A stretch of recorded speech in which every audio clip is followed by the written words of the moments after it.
Hello students, I welcome you all to my YouTube channel M Mohammad study circle.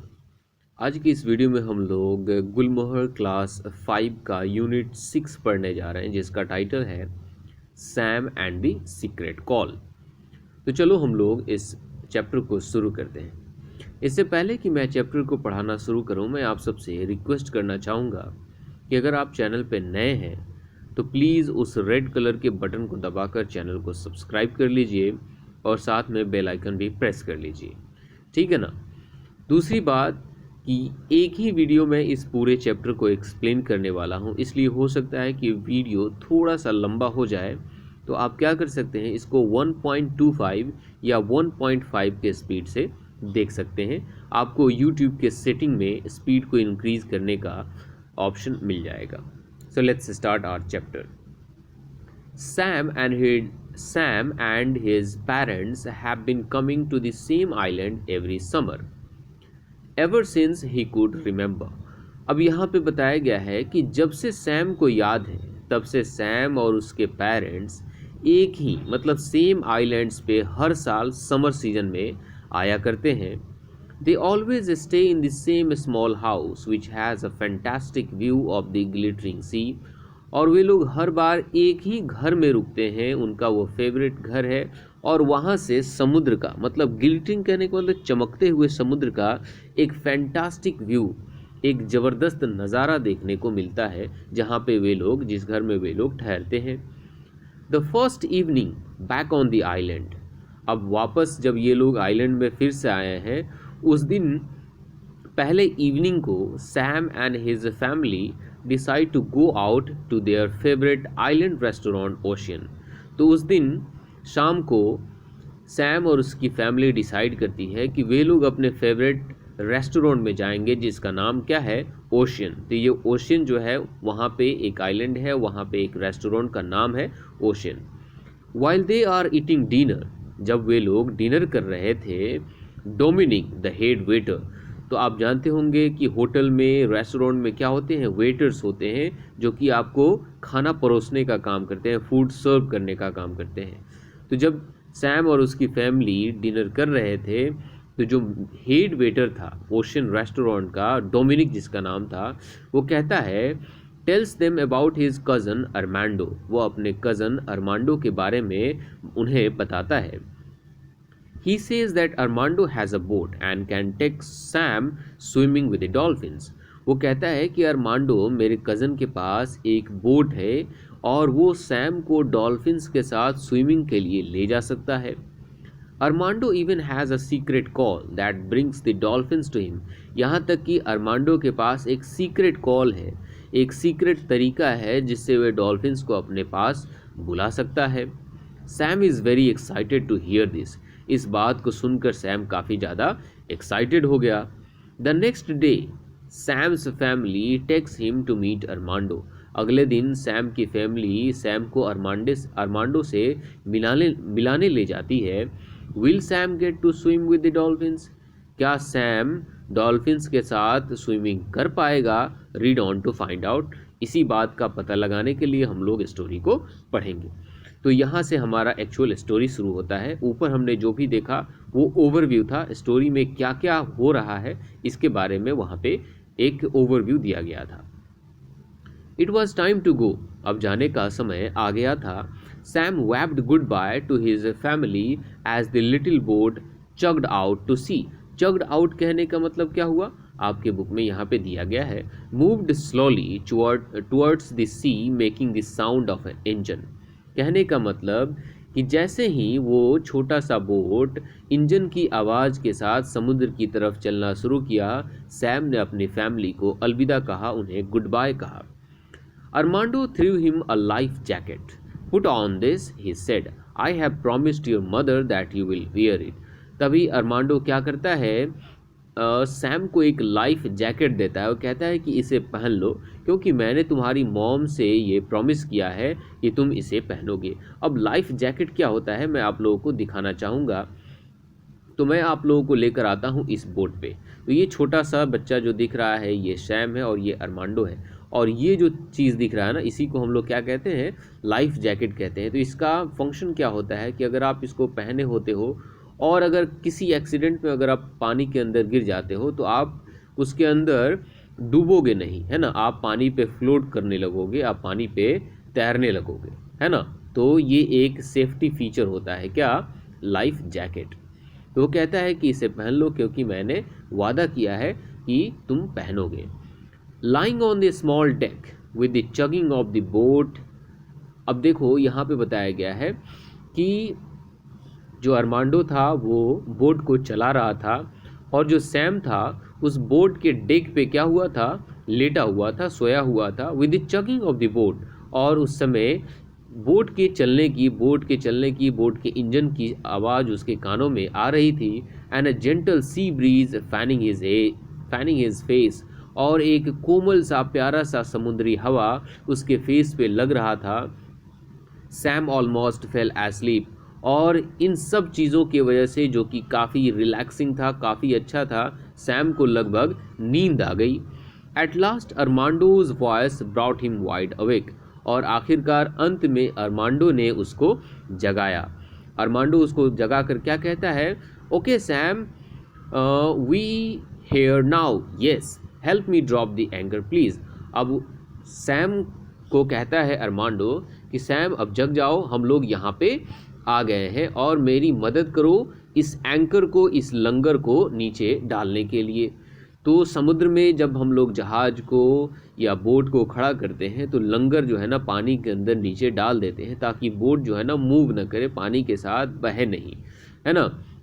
अब यहाँ पे ये थोड़ा सा अजीब तरह का इंग्लिश यूज़ किया गया है कि जो अरमांडो है उसका जो मदर टंग है वो इंग्लिश नहीं है, वो उसका इंग्लिश फर्स्ट लैंग्वेज नहीं है, इसीलिए वो हर बार येस यूज़ करता है। जैसे कि यहाँ पे यूज़ किया गया है we are here now yes, हालांकि यहाँ पे येस की ज़रूरत नहीं है ना। Armando and Sam dragged the heavy anchor to the side of the boat. Armando और सैम मिलकर उस भारी से लंगर को, एंकर को घींच करके, घसीट करके कहाँ लाते हैं, बोट के किनारे लाते हैं। And then heaved it into the water. और फिर इसे पानी के अंदर गिर देते हैं, पानी के अंदर गिरा देते हैं, डाल देते हैं। Now we whistle for the dolphins, Armando said. अब अरमांडो कहता है कि अब हम लोग क्या करेंगे, डॉल्फिन्स को बुलाने के लिए विशल करेंगे, सीटी बजाएंगे। Armando put his thumbs together and blew thinly through the gap between them. Armando क्या करता है, अपने अंगूठे को अपनी उंगली के साथ लेकर अपने मुंह में डालता है और उसके गैप के बीच से सीटी बजाता है। A strange noise came out. जब वो सीटी बजाता है तो एक अजीब तरह का आवाज़ बाहर आता है। क्या आवाज़ आता है, half way between a whistle and the hoot of N owl.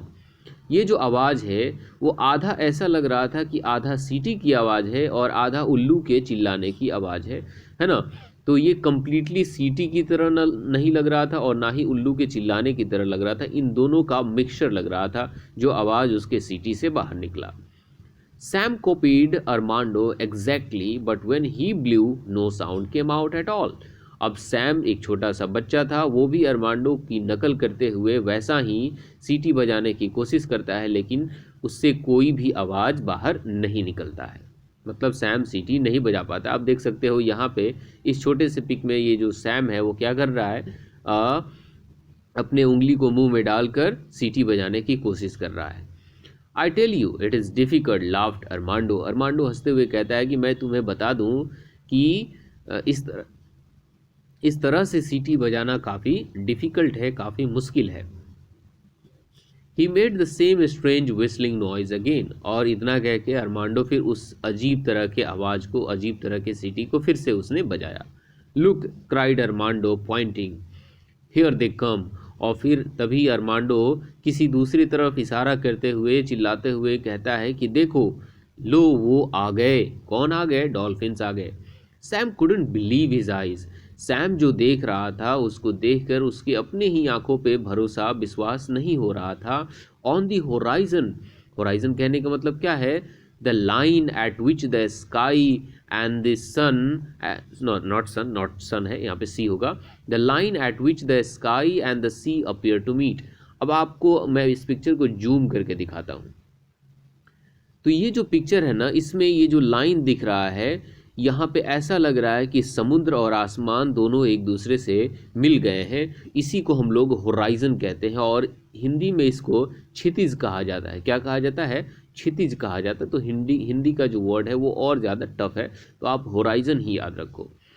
तो फिर यहाँ पे सैम क्या देखता है? On the horizon heading straight for the boat was a small school of dolphins. School कहने का क्या मतलब? डॉल्फिन्स के ग्रुप को या मछलियों के झुंड को या डॉल्फिन्स के झुंड को हम लोग क्या कहते हैं? स्कूल कहते हैं। तो सैम ने क्या देखा कि होराइजन पे डॉल्फिन्स का एक छोटा सा झुंड था जो कि सीधे इनके बोट की तरफ आ रहा था। There were about 12 of them, और उस झुंड में लगभग कितने डॉल्फिन्स थे? 12 डॉल्फिन थे। And they were leaping through the water and criss crossing each other, और वे लोग पानी के बीच से होकर क्या कर रहे थे? कूद रहे थे, छलांगे लगा रहे थे और एक दूसरे के रास्ते को काट रहे थे।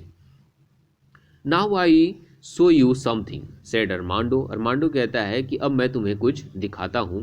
Armando through a fish out of the boat. Armando क्या करता है? बोट से बाहर एक मछली फेंकता है। And a dolphin lift into the air and caught it. एक डॉल्फिन हवा में छलांग लगाते हुए, हवा में उड़ते हुए उस मछली को पकड़ लेता है। Please please may I swim with them, bagged Sam. अब सैम जो है अरमांडो से रिक्वेस्ट करते हुए कहता है कि क्या मैं इनके साथ स्विम कर सकता हूँ, इनके साथ तैर सकता हूँ? श्योर, जंप राइट इन, लाफ्ड अरमांडो। अब अरमांडो हंसते हुए कहते हैं कि हाँ क्यों नहीं, उसी के लिए तो मैं तुम्हें यहाँ पे लेकर आया हूँ। क्या करो तुम? कूद जाओ, पानी के अंदर कूद जाओ।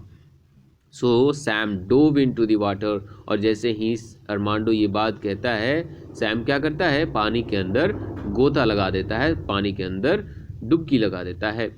A few dolphins leaped through the air, then dived just below the surface. अब देखो कुछ जो डॉल्फिन्स थे वो क्या करते हैं? हवा में छलांगे लगाते हैं। then dived just below the surface, और फिर हवा से पानी के सरफेस में गोता लगा देते हैं। while Sam swam alongside, और इसी के दौरान सैम जो है इन डॉल्फिन्स के बगल में, इन डॉल्फिन्स के साथ स्विमिंग कर रहा होता है। The other dolphins swam close by as if trying to each other, trying to catch them. और जो बाकी डॉल्फिन्स होते हैं वो भी आसपास तैर रहे होते हैं। ऐसा लग रहा होता है कि वे एक दूसरे को पकड़ने की कोशिश कर रहे हैं, एक दूसरे से रेसिंग कर रहे हैं, एक दूसरे से रेस लगा रहे हैं। It was the most amazing game Sam had ever played.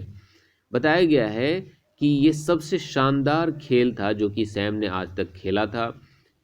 He swam and played with the dolphins for a long time until he finally heard Armando's voice from the boat. है ना? वो जो Sam था वो इन dolphins के साथ काफ़ी लंबे समय तक तैरता रहा, खेलता रहा, जब तक उसने अरमांडो की आवाज़ नहीं सुन ली। अरमांडो क्या बोला? Sam you must come aboard, कि सैम अब तुम्हें नाव पे आ जाना चाहिए, तुम्हें बोट पे आ जाना चाहिए। वी मस्ट गो बैक, अब बहुत देर हो गई है, हमें अब वापस जाना चाहिए। Sam climbed aboard as Armando started the engine and turn the boat around. तभी क्या होता है? सैम बोट पे चढ़ जाता है और अरमांडो इंजन को चालू करता है और बोट को मोड़ लेता है। You have a good time yes asked Armando. देखो मैंने बताया था ना कि जो अरमांडो था उसका इंग्लिश थोड़ा सा अलग था, क्योंकि उसका फर्स्ट लैंग्वेज इंग्लिश नहीं था, तो वो हर बार यस यूज़ करता था। फिर यहाँ पे कहता है कि तुमने अच्छा समय बिताया? Yes asked Armando. The best time of my life replied Sam. Sam कहता है कि जो समय अभी मैंने बिताया ये मेरे जीवन की सबसे अच्छा, ये मेरे जीवन का सबसे बेस्ट टाइम था। Please teach me to whistle to call them.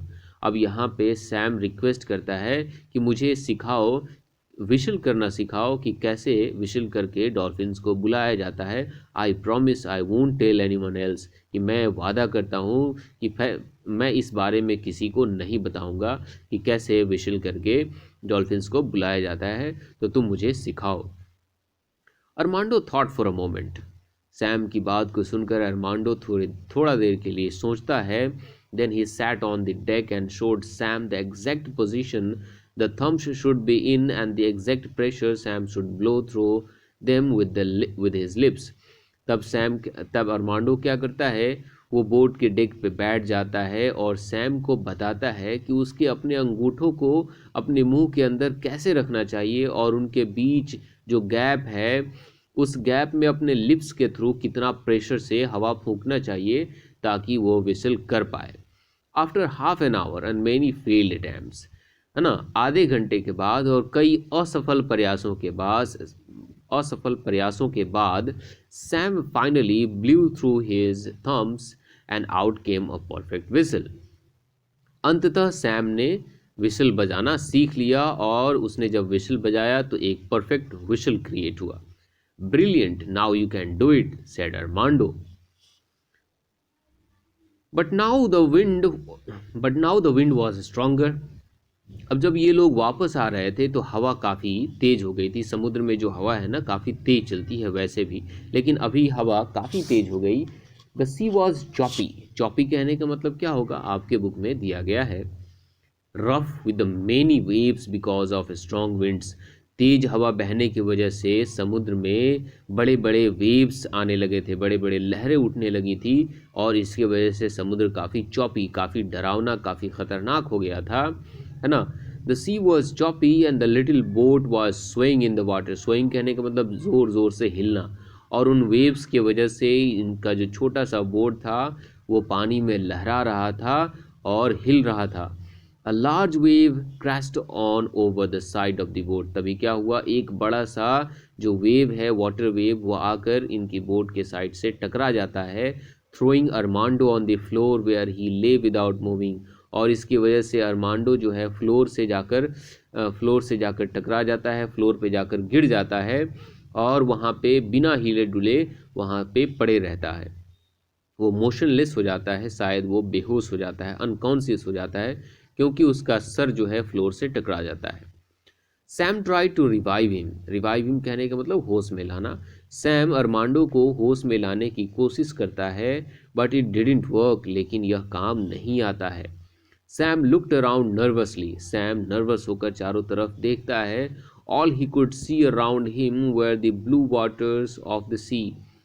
वो अपने आसपास जो देख पाता है वो क्या होता है, बस सिर्फ समुद्र और समुद्र का नीला पानी, इसके अलावा कुछ भी दिखाई नहीं देता है। He had never felt so lonely before. और सैम कहता है कि आज से पहले उसने खुद को कभी भी इतना अकेला महसूस नहीं किया था। He looked at Armando again. और वो फिर से अरमांडो को देखता है और सोचता है, where can I get help, wondered Sam. Sam सोचता है कि अब मुझे मदद कहाँ से मिल सकती है। He had an idea. तभी उसको एक आइडिया आता है। He put his thumbs in his mouth in correct position and blew through the gap between them. वो क्या करता है, सीटी बजाता है। The whistle came out long and low, cutting through the noise of the rain and the wind. और इतना ज़बरदस्त सीटी बजाता है कि उसकी सीटी की आवाज़ उन रेन और विंड के नॉइज़ को चीरते हुए निकलती है। Again and again he whistled. और वो बार बार सीटी बजाकर उन डॉल्फिन्स को बुलाने की कोशिश करता है। Then he heard a noise. फिर वो एक आवाज़ सुनता है। And there they were 30 or 40 of them swimming through the waves towards him. फिर वो क्या देखता है कि लगभग 30 से 40 डॉल्फिन्स का एक ग्रुप, है ना, वेव्स के बीच से तैरते हुए उसकी तरफ आ रहे थे। They surrounded the boat and begin to push it along using their heads. उन डॉल्फिन्स ने क्या किया, बोट को चारों तरफ से घेर लिया और अपने सिर के साथ बोट को धक्का देना शुरू कर दिया। Sam was so relieved that he wanted to cry.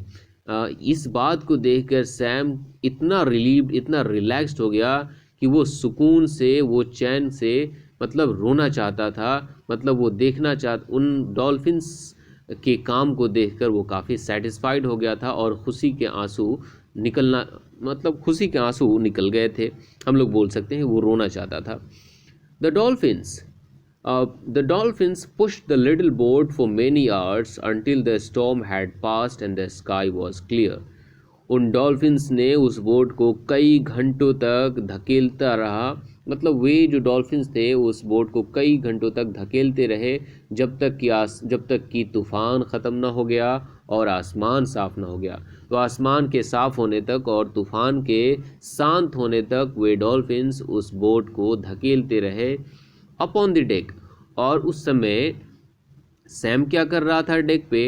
Had tried to make Armando as comfortable as possible. और उस बीच सैम अरमांडो की मदद कर रहा था उसे कंफर्टेबल करने की, है ना। Suddenly Armando ग्रोन्ड and set up. तभी अचानक क्या होता है? अरमांडो कराहता है, ग्रोन करता है और फिर उठकर बैठ जाता है। ओ माई हेड, वो अपने माथे को पकड़ के कहता है, अरे मेरा सिर, व्हाट हैपेंड, आखिर हुआ क्या, है ना। He asked, you knocked your head when a wave crashed on the boat. Sam कहता है कि जब एक बड़े से वेव ने बोट से आकर टकरा लिया, जब एक बड़ा सा वेव बोट से आकर टकरा गया तो तुमने अपने सर को कहीं पे नॉक कर लिया था, पटक लिया था, जिसकी वजह से तुम क्या हो गए थे? बेहोश हो गए थे। So I whistled for the dolphins and they saved us. और फिर मैंने क्या किया? मैंने डॉल्फिन्स को विसल करके बुलाया और उन लोगों ने हमें बचा लिया। Said Sam breathlessly. और बिना रुके इस पूरे बात को सैम बताता है।